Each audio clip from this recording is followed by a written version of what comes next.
Hello साथियों, multivariate procedure with are के इस कोर्स में आप सभी का बहुत बहुत स्वागत है। आज इस लेक्चर में हम एक नए टॉपिक के बारे में बात करने वाले हैं और ये है स्केलिंग के बारे में। आपने बहुत सारे वर्ड्स सुने होंगे स्टैटिस्टिक्स में कि हम डेटा को नॉर्मलाइज कर लेते हैं, डेटा को स्केल कर लेते हैं। तो ये हमारी स्केलिंग क्या होती है और इसके द्वारा हमको क्या मिलता है और हम इसको आर सॉफ्टवेयर में किस प्रकार से करते हैं, ये हम आज यहाँ पे सीखने की कोशिश करेंगे। इस टॉपिक को समझना हमारे लिए इसलिए इम्पॉर्टेंट है कि अब हम धीमे धीमे आपने देखा कि हम अपने मल्टीवेरिएट प्रोसीजर्स की ओर बढ़ रहे हैं। तो बहुत से हमारे पास मल्टीवेरिएट प्रोसीजर्स ऐसे होते हैं जहाँ पर उनकी आवश्यकता होती है कि डेटा स्केल्ड होना चाहिए। तो स्केलिंग ऑफ डेटा क्या होता है, ये हम उसको समझना पड़ेगा।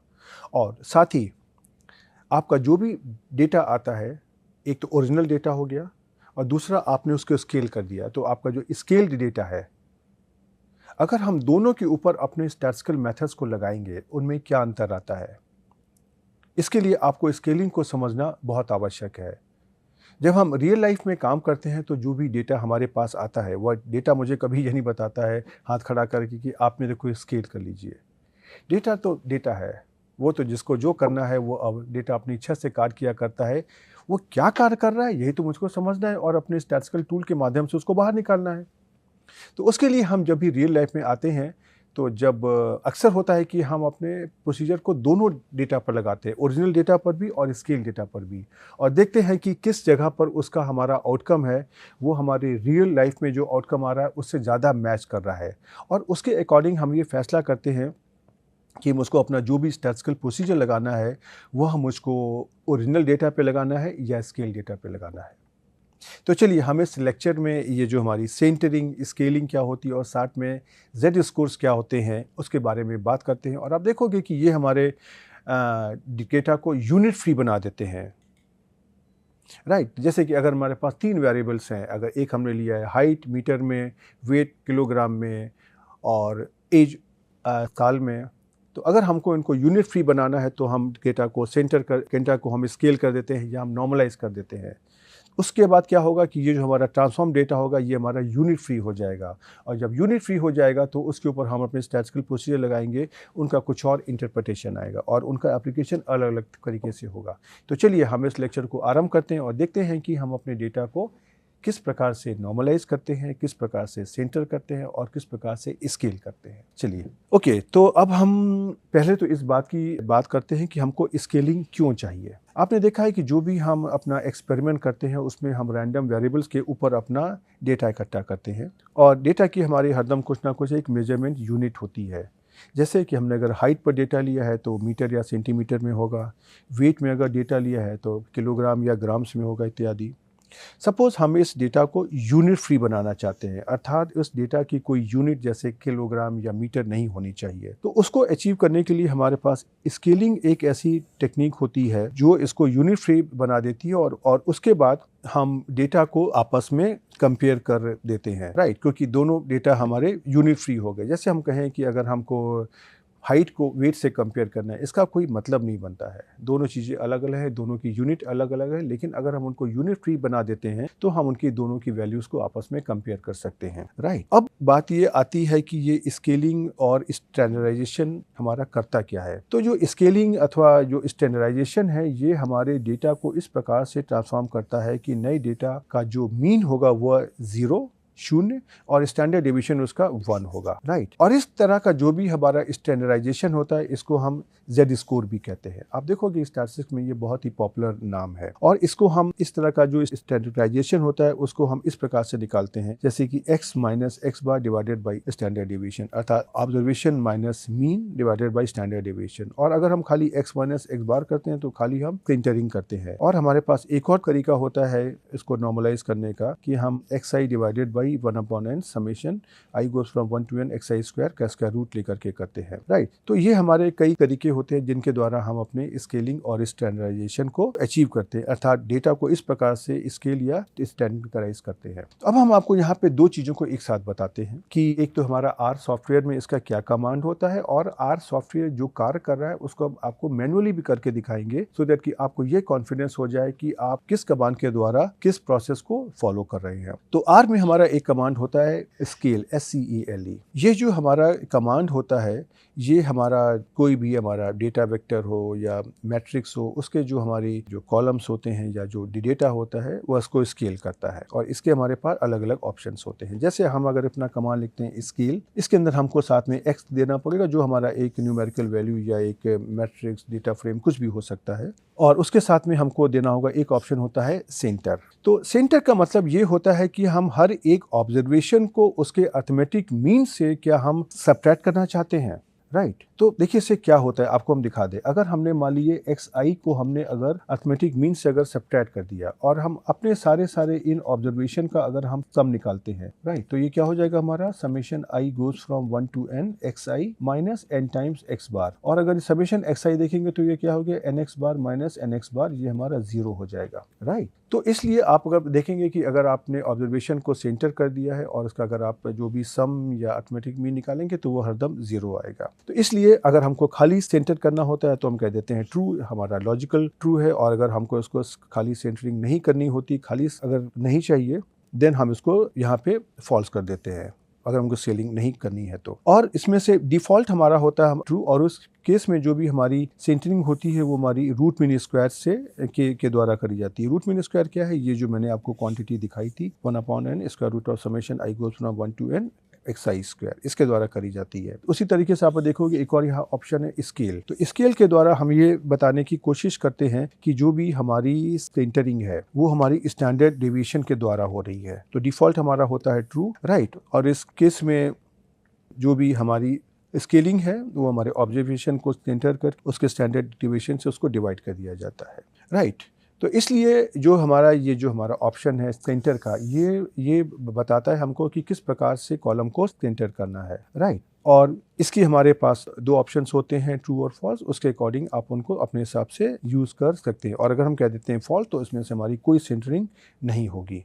उसी प्रकार से जो हमारा स्केल भी है ये हमको ये बताता है कि हमारे कॉलम्स की स्केलिंग को सेंटर करने के बाद में किस प्रकार से इसको स्केल किया जाए, राइट। इसकी भी हमारी दो वैल्यूज होती हैं ट्रू और फॉल्स, राइट। अगर हम कहते हैं स्केल हमारा ट्रू है तो जो हमारे सेंटर्ड कॉलम्स हैं उनको हम स्टैंडर्ड डेविएशन के द्वारा उनकी स्केलिंग करते हैं, राइट। और अगर हम यहाँ पे कह देते हैं कि साथ में सेंटर भी ट्रू हमारा है तो हम यहाँ पे इसको रूट मीन स्क्वायर के द्वारा इसकी स्केलिंग करते हैं। और अगर स्केल हमारा होता है फॉल्स, इसका मतलब कि हमको कोई भी यहाँ पे स्केलिंग नहीं करनी है, राइट। अब हम इसको एक काम करते हैं, छोटे छोटे उदाहरण लेते हैं, वहाँ से आपको ये बहुत आसानी से समझ में आ जाएगा कि हम यहाँ पे आपको क्या बताने की कोशिश कर रहे हैं। तो मैंने यहाँ पे एक छोटा सा एक डेटा वेक्टर लिया 1 2 3 4। अब जरा सा हम इस डेटा का जो मीन और स्टैंडर्ड डेविएशन निकालते हैं। तो देखिए हमने निकाला मीन ऑफ एक्स, ये कितना आ गया 2.5, और इसका square root of variance of x अगर निकालिया तो ये आ गया 1.290994। अब अगर यहाँ से अगर हम x minus x bar divided by standard deviation, इस क्वांटिटी को अगर हम इस्तेमाल करते हैं और इसको कंप्यूट करते हैं इस तरीके से, तो देखिए इसकी वैल्यू हमारे पास ये आ गई, राइट। ये हमारे पास इसकी 4 वैल्यूज़ आ गई जो स्केल वैल्यूज़ है। अब इसी कार को जरा से हम अपने आर सॉफ्टवेयर में करने की कोशिश करते हैं। तो हमने यहाँ पे इसी डेटा सेट में 1 2 3 4 में हमने अपना जो कमांड है स्केल को यूज़ किया, स्केल एक्स। तो आप ये देखो कि इसने आपको इस प्रकार से 4 वैल्यू दे दी। अब जरा सा आप अगर इन वैल्यूज़ को -1.16 -0.38 0.38 और 1.16 आप अगर कंपेयर करोगे तो देखिए यही तो वैल्यू है, -1.16 -0.38 0.38 और 1.16। तो जो बात आपने यहाँ पे x minus mean divided by standard deviation के द्वारा मैनुअली निकालने की कोशिश करी है उसको आपने स्केल फंक्शन ने आपको इसको अपने आप से यहाँ पर निकाल दे दिया है, राइट। और इसके बाद में ये आपको देखिए इस आपको बता रहा है एट्रीब्यूट स्केल सेंटर, ये हमको इसकी मीन की वैल्यू बताता है। कौन सा मीन, जैसे कि 1 + 2 + 3 + 4, ये हमारा ये डेटा है। इसका जो हमारा अर्थमेटिक मीन कितना होगा 10/4, तो ये हमारा हो गया 2.5। उसी तरीके से उसने इसका जो भी स्टैंडर्ड डेविएशन है 1 2 3 का वो उसने आपको यहाँ पर निकाल के दे दी है under as a scale, right. तो अगर हम यहाँ पर, ये तो हमारा डिफ़ॉल्ट मेथड है, तो अगर हम यहाँ पे स्केल इक्वल टू ट्रू और सेंटर इक्वल टू ट्रू को भी इस्तेमाल करेंगे, या अगर हम आपको यहाँ पे स्केल इक्वल टू ट्रू को भी इस्तेमाल करेंगे, तो भी ये हमको x minus x bar divided by standard deviation की ही वैल्यू देगा, राइट। और देखिए ये आपको इसका स्क्रीनशॉट भी है, राइट। तो पहले हम आपको इसका जो बाकी एप्लीकेशन है उसको हमको समझा देते हैं कि अब अगर मान लीजिए कि अगर हमको इसको खाली एंटर करना है, तो मैंने इसी डेटा को लिया 1 2 3 4 को, और यहाँ पे कर दिया स्केल, और यहाँ पे मैंने कर दिया x डेटा वेक्टर, और स्केल को कर दिया मैंने फॉल्स। तो देखिए ये आपको सिर्फ खाली x माइनस एक्स बार की वैल्यू देगा, राइट। कैसे देखिए, अगर हम इसको यहाँ पर, मैंने आपको दोनों ऑप्शंस को एक साथ करके दिखाने की कोशिश करी है, मैनुअल और आर के सॉफ्टवेयर के द्वारा भी। तो मैनुअल में आपने देखा कि आपने ये डेटा वैल्यू ली 1 2 3 4, इनका मीन निकाला, कितना आ गया 2.5, और आपने यहाँ पे निकाल लिया x minus mean of x। तो देखिए आपको ये माइनस 1.5 माइनस 0.5 0.5 और 1.5 आपको ये 4 वैल्यूज मिल गई। अब इसी चीज़ को आपने यहाँ पर स्केल फंक्शन के द्वारा किया, आपने कर दिया स्केल x और साथ में कर दिया scale is equal to false. तो देखिए आपको ये 4 वैल्यू यहाँ पर मिल गई। ये वैल्यू यही तो है जो आपने यहाँ पर निकाली है, और उसके साथ में जो उसने यहाँ पे इसकी सेंटर की वैल्यू दी, अर्थात इसमें मीन वैल्यू निकाली है, कितनी है 2.5। ये यही वैल्यू तो है जो यहाँ पर आपने मैनुअली निकाली थी, राइट। तो आपने देखा कि इसको अचीव करना बहुत ही आसान काम है, और आपको ये जो स्केल के डिफरेंट ऑप्शंस होते हैं, इनको मैं इस्तेमाल करके हम आपको उनका एप्लीकेशन यहाँ पे दिखाने की कोशिश कर रहे हैं। और देखिए यही हमारा इसका स्क्रीनशॉट भी है, राइट। उसके बाद में हम यहाँ पर देखिए एक और ऑप्शन आपको दिखाते हैं, और यहाँ भी मैंने आपको मैनुअल कैलकुलेशंस और आर के सॉफ्टवेयर के जो कैलकुलेशन है दोनों को एक साथ करके दिखाने की कोशिश करी है। तो मैंने इसी डेटा वेक्टर को लिया 1 2 3 4, और मैंने यहाँ पे लेकिन अब कर दिया सेंटर इक्वल टू फॉल्स। तो स्केल को हमने यूज़ किया, डेटा को हमने दिया, और यहाँ पे कर दिया सेंटर इक्वल टू फॉल्स। तो ये हमको कौन सी वैल्यू देगा, ये हमको हर एक वैल्यू xi को, जो इसका रूट मीन स्क्वायर एरर है उससे, रूट मीन स्क्वायर है उससे उसको डिवाइड कर देगा। तो ये इस प्रकार का आएगा xi divided by 1/n-1 square root of summation i goes from 1 to n xi square. अब आप यहाँ पूछ सकते हो कि ये कहीं पे 1/n है, कहीं पे 1/n-1 है, तो इसके पीछे क्या कारण। तो जैसे मैंने आपको बताया था कि हमारे पास इस तरह के वेरिएंस को कंप्यूट करने के लिए हमारे पास दो तरीके होते हैं। एक हमारा डिवीजन n होता है, n-1 होता है, उनकी अपनी अलग अलग स्टैटिस्टिकल प्रॉपर्टीज़ होती हैं। उसकी बेसिस पर यहाँ पे आर सॉफ्टवेयर में ये इसको 1/n-1 को square root of summation i goes from 1 to n xi square से मल्टीप्लाई करता है। चलिए हम अपने इसी डेटा वेक्टर को लेते हैं C1234 को, और हम पहले इस क्वांटिटी को जरा मैनुअली कंप्यूट करते हैं। तो मैंने यहाँ पे देखिए square root of sum of x into x divided by 3 कहाँ से आ गया 4 माइनस 1 n-1 ये ले लिया। तो इसकी वैल्यू कितनी आ गई x 3.162278, और इसको मैंने x डिवाइडेड बाई ये जो स्क्वायर रूट हमने निकाला है RMSE, इसको मैंने यहाँ पे डिवाइड कर दिया। तो देखिए इसकी वैल्यू हमारी इस प्रकार से आ गई, राइट। अब इसी ऑप्शन को अपने जरा से हम अपने इस आर सॉफ्टवेयर में इम्प्लीमेंट करते हैं, और देखते हैं कि मैंने यहाँ पे कमांड यूज़ किया स्केल, डेटा वेक्टर हमारा है x, और यहाँ पे मैंने कर दिया centre is equal to false. जब हमने यहाँ पे centre is equal to false हमने कर दिया, तो देखिए आपके पास ये आउटकम आ गया। आप क्या कंपेयर कर सकते हैं कि ये आउटकम और ये आउटकम हमारा सेम है, और इसी में साथ में जो आपने इसको यहाँ पे एट्रीब्यूट आया है स्केल इसकी देखिए वैल्यू कितनी आ गई 3.162278। ये यही वैल्यू तो है जो आपने यहाँ पर निकाली है। तो देखिए इन दोनों उदाहरणों के द्वारा मैंने आपको ये समझाने की कोशिश करी है कि हम अपने सेंटर और स्केल के डिफरेंट ऑप्शंस हैं, उनको अगर हम ट्रू फॉल्स में अलग अलग कॉम्बिनेशन में लेते हैं तो हमको किस प्रकार का ये आउटकम दे रहे हैं।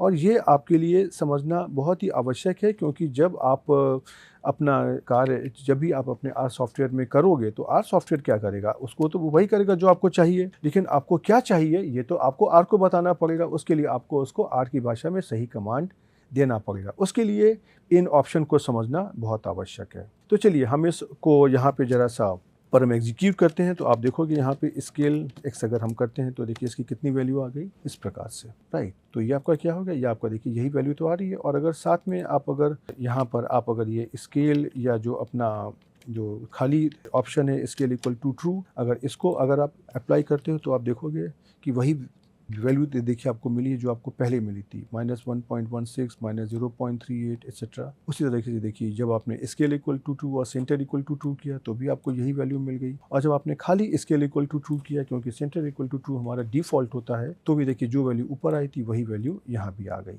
राइट। तो आप ये तो यही बात मैंने आपको यहाँ पर बताने की कोशिश करी थी कि ये स्केल इक्वल टू ट्रू और सेंटर इक्वल टू ट्रू हमारे इसके डिफ़ॉल्ट ऑप्शन होते हैं। इसके अलावा अगर आपको कुछ भी करना है देन आपको उसको अपने हिसाब से करना पड़ेगा।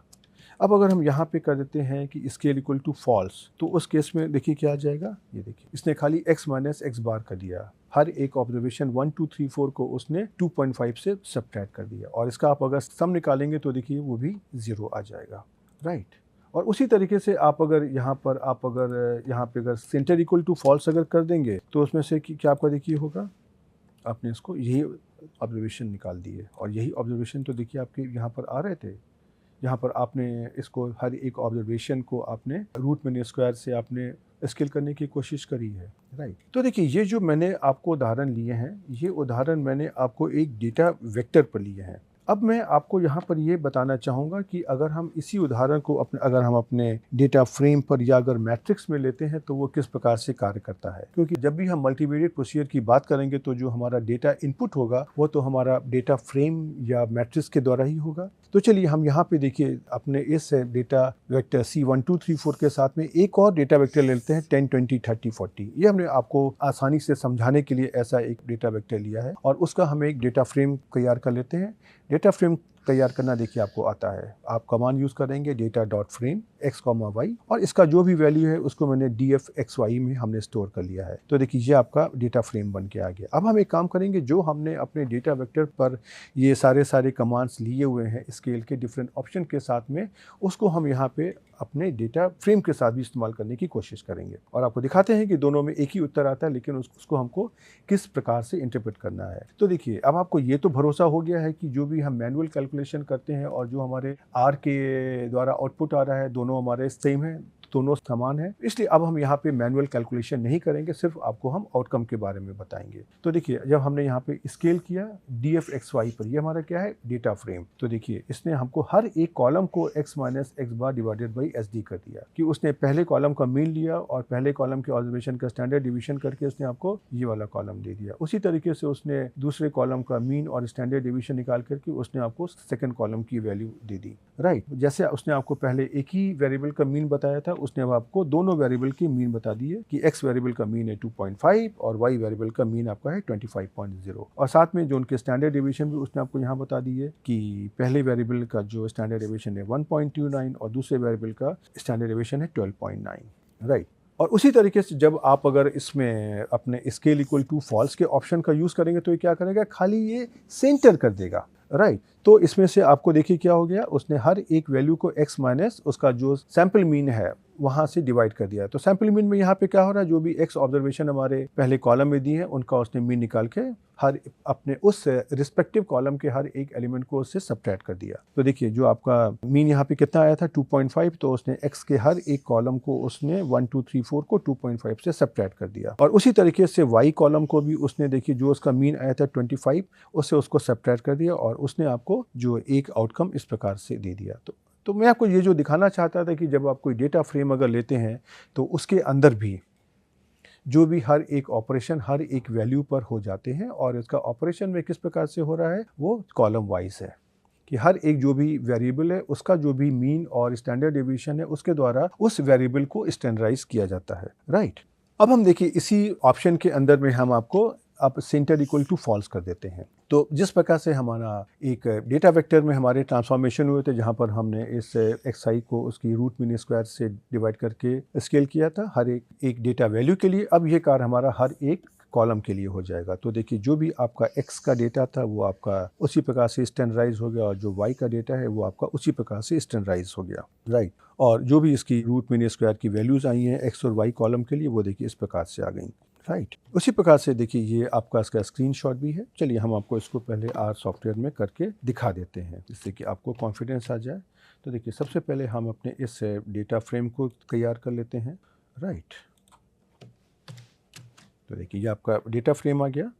अब इसी के अंदर आपने अपने जो भी स्केल XY का जो आपने ये ऑप्शन लिया हुआ है आप इसको यहाँ पे करते हैं और उसके साथ में हम आपने जो जो ऑप्शंस मैंने लिए हैं वो आपको मैं करके दिखाऊंगा। तो देखिए ये आपने यहाँ पे सेंटर ऑफ फॉल्स सेंटर और स्केलिंग दोनों को यूज़ कर लिया है। उसके बाद में आपने कर दिया, आपने यहाँ पे स्केल को फॉल्स कर दिया है। स्केल को फॉल्स करने में देखिए क्या आ गया, इस तरीके का रिजल्ट आ गया है। कई तो रिजल्ट आपको यहाँ पे आपको मैंने स्क्रीनशॉट पे दिखाया था, देखिए ये, राइट। उसी तरह से जब हमने यहाँ पे अब हमने सेंटर इक्वल टू फॉल्स कर दिया, तो सेंटर इक्वल टू फॉल्स करने में क्या होगा आपका, देखिए यही तो रिज़ल्ट है जो मैंने आपको दिखाया है यहाँ पे। ये जो ऑब्जर्वेशंस आए हैं ये मैंने आपको यहाँ पे दिखाए थे, राइट। लेकिन खास बात क्या है, खास बात मैं आपको ये दिखाना चाहता था कि जो स्केल का हमारा कमांड है, जब हमारा डेटा वेक्टर से डेटा फ्रेम में जब कार्य करेगा तो किस प्रकार से करेगा। अब मैं इसी बात को आगे बढ़ाता हूँ और मैं आपको ये दिखाने की कोशिश करता हूँ कि अगर हम डेटा फ्रेम की जगह अपने अगर डेटा को मैट्रिक्स फॉर्मेट में लेते हैं तो वो हमारा किस प्रकार से कार्य करेगा। तो मैंने यहाँ पे एक छोटी सी मैट्रिक्स तैयार कर ली है जो हमारी 3x2 की मैट्रिक्स है, और उसमें से डेटा मैंने 1 to 6 तक का दे दिया है इस प्रकार से 1 2 3 एंड देन 4 5 6, राइट। अब इसके ऊपर हम अपना जो स्केल फंक्शन है हम उसको लगाने की कोशिश करेंगे। तो देखिए सबसे पहले मैंने यहाँ पे स्केल लगा दिया XM के ऊपर, जो हमारा ये XM क्या है, ये हमारी डेटा मैट्रिक्स है। तो इसके अंदर देखिए हर एक वैल्यू पर हमारा x minus x bar divided by HD हो गया, राइट। तो देखिए उसी प्रकार से जिस प्रकार से डेटा फ्रेम में हुआ था उसी प्रकार से यहाँ भी हमारा आउटकम आ गया, राइट। सो अब हम क्या करते हैं, यहीं पर अपने इस एक्स मैट्रिक्स पे हम अपना जो स्केल इक्वल टू फॉल्स वाला फंक्शन है उसको भी इस्तेमाल कर लेते हैं, और अब देखते हैं कि इस केस में क्या होगा। हमारा हर एक ऑब्जर्वेशन जो भी हमारा है उसको उसके कॉलम मीन से सबट्रैक्ट कर दिया जाएगा। को देखिए जिस प्रकार से डेटा फ्रेम में हुआ था उसी प्रकार से यहाँ भी जो x की जो वैल्यूज़ हैं वो उसका x का कॉलम मीन है वहाँ से सबट्रैक्ट हो जाएंगी, और जो हमारा दूसरा कॉलम है वहाँ से भी हमारी जो वैल्यूज़ हैं XM मैट्रिक्स की वो हमारे उस कॉलम मीन्स के द्वारा सबट्रैक्ट हो जाएंगी, राइट। उसी तरह से अगर हम यहाँ पे ऑप्शन अगर लेते हैं scale XM equal to centre equal to false, तो इस केस में जिस प्रकार से हमने पहले कार्य किया था उसी तरीके से हमारे पास आउटकम यहाँ पे आ जाएगा। हर एक कॉलम में जो वैल्यूज़ हैं वो उनके जो रिस्पेक्टिव कॉलम्स का जो रूट मीन स्क्वायर है उसकी वैल्यू निकाल करके उससे उनको डिवाइड कर दिया जाएगा। तो देखिए इसी प्रकार का आपका जो भी वैल्यूज़ हैं वो आपकी आ जाएंगी, राइट। तो अब आपने देखा कि, और ये इसका देखिए स्क्रीन शॉट भी है जो बहुत ही आसान है इसको करना। तो चलिए अब हम पहले आपको ज़रा सा इसको हम अपने R सॉफ्टवेयर में भी करके दिखा देते हैं और फिर देखते हैं कि इसमें से किस प्रकार का कार्य हो रहा है। लेकिन आपने देखा कि ये बहुत ही आसान कार्य है ये, राइट। तो देखिए आपकी XM क्या आ गई, ये आपकी मैट्रिक्स है। आपको याद होगा पहले मैंने लिया था डेटा वेक्टर, फिर लिया डेटा फ्रेम, और उसके बाद में फिर हमने यहाँ पर ये डेटा मैट्रिक्स ली है, राइट। तो देखिए स्केल XM अगर मैंने किया तो इस प्रकार से इसका उत्तर आ गया, और ये उत्तर वही तो है जो आपने यहाँ पे ये देखा है। और इसी चीज़ को अगर हम मान लीजिए यहाँ पर अगर हम करते हैं कि स्केल इक्वल टू फॉल्स वाला जो ऑप्शन है हम उसको यहाँ पे यूज़ करते हैं, तो देखिए इस प्रकार का उत्तर आ गया।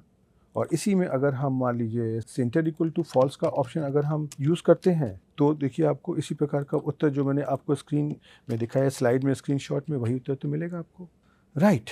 तो अब हम यहाँ पर इस लेक्चर में रुकते हैं। आपने देखा कि ये बहुत ही आसान सा लेक्चर था, लेकिन ये कॉन्सेप्ट बहुत ही इम्पॉर्टेंट है। ये स्केलिंग और नॉर्मलाइजेशन ये हमारे ऐसे कॉमन ऑपरेशंस हैं जिसके बारे में हर कोई बात करता है, लेकिन इसको किस प्रकार से करते हैं और इसको R सॉफ्टवेयर में किस प्रकार से अचीव करते हैं ये समझना आपके लिए बहुत इम्पॉर्टेंट है। अब जब आगे अपने मल्टीवेरिएट टूल्स की बात हम एक करेंगे तो वहाँ पे आपको दो तरह के आपके पास ऑप्शंस होंगे। कभी कभी उन जो हमारे मल्टीवेरिएट प्रोसीजर के जो कमांड होते हैं उनके अंदर ही ये ऑप्शन दिया होता है कि स्केल या स्केल से संबंधित कोई एक ऐसा ऑप्शन होगा जहाँ पर आपको ये स्पेसिफाई करना होगा कि आपको किस प्रकार की स्केलिंग चाहिए या चाहिए कि नहीं चाहिए। और कुछ हमारे पास ऑब्जर्वेशंस या कुछ हमारे टूल्स ऐसे होते हैं जहाँ पर हमको अपने डेटा को पहले स्केल करके फिर इनपुट देना पड़ेगा। साथ ही कुछ हमारे टूल्स ऐसे होते हैं जिनकी आवश्यकता होती है कि उनको स्केल डेटा ही चाहिए। कैसे कि हम जब क्लस्टर एनालिसिस की बात करेंगे वहाँ पर आप देखोगे तो वहाँ पे उसकी आवश्यकता है कि उसको जो डेटा है वो आपको उसको स्टैंडर्डाइज करके ही देना पड़ेगा। तो उस केस में सबसे पहले हम अपना डेटा सेट लेते हैं, उसको स्टैंडर्डाइज करते हैं और फिर उसके ऊपर हम अपना कार्य करते हैं। तो अलग अलग टूल्स में उनकी अपनी अपनी अलग अलग आवश्यकताएँ होंगी जो आपको देखना पड़ेगा कि आप किस टूल को आप यूज़ कर रहे हो, उसके अंदर स्केलिंग का ऑप्शन देना है कि नहीं देना है तो किस प्रकार से देना है, और किस प्रकार से देने में आपको किस प्रकार की स्केलिंग चाहिए। तो यह सब आपको खुद ब खुद फैसला करना पड़ेगा। लेकिन यहाँ पर अब ये इम्पॉर्टेंट ये है कि आप छोटे छोटे उदाहरण लीजिए और उसके अंदर आप इस डेटा को स्टैंडर्डाइज करिए। खाली स्टैंडर्डाइज करने की मैं बात नहीं कर रहा हूँ, मैं आपको कहूँगा आज तक हमने जितने भी descriptive statistics, testing of hypothesis इत्यादि में टॉपिक्स पढ़े हैं, उसमें से मैंने आपको हर डेटा सेट को जो उसकी ओरिजिनल वैल्यू है उसके ऊपर लिया हुआ है। आप जरा सा उन कमांड्स को आप फिर से इस डेटा को स्टैंडर्डाइज करके देखिए और दोनों को कंपेयर करिए कि दोनों के जो स्टैटिस्टिकल कंक्लूजन्स आ रहे हैं, इन्फरेंस आ रहे हैं, उसमें से क्या अंतर आ रहा है। बहुत सारे केसेस में उसके जो उत्तर अलग अलग आएंगे। हो सकता है कि उनके जो कंक्लूजन्स हैं वो बिल्कुल अलग हों, लेकिन उसमें से कौन सा सही है और कौन सा गलत है, डेटा को स्टैंडर्डाइज करना है कि नहीं करना है, ये आपका कार्य है। और इसी की ट्रेनिंग हम स्टैटिस्टिक्स में हम देते हैं कि इसके क्या क्या कॉन्सिक्वेंस होंगे। अब आप उसको रियल लाइफ में जो आपका डेटा आ रहा है, आप उसमें से दोनों को लगा के देखिए।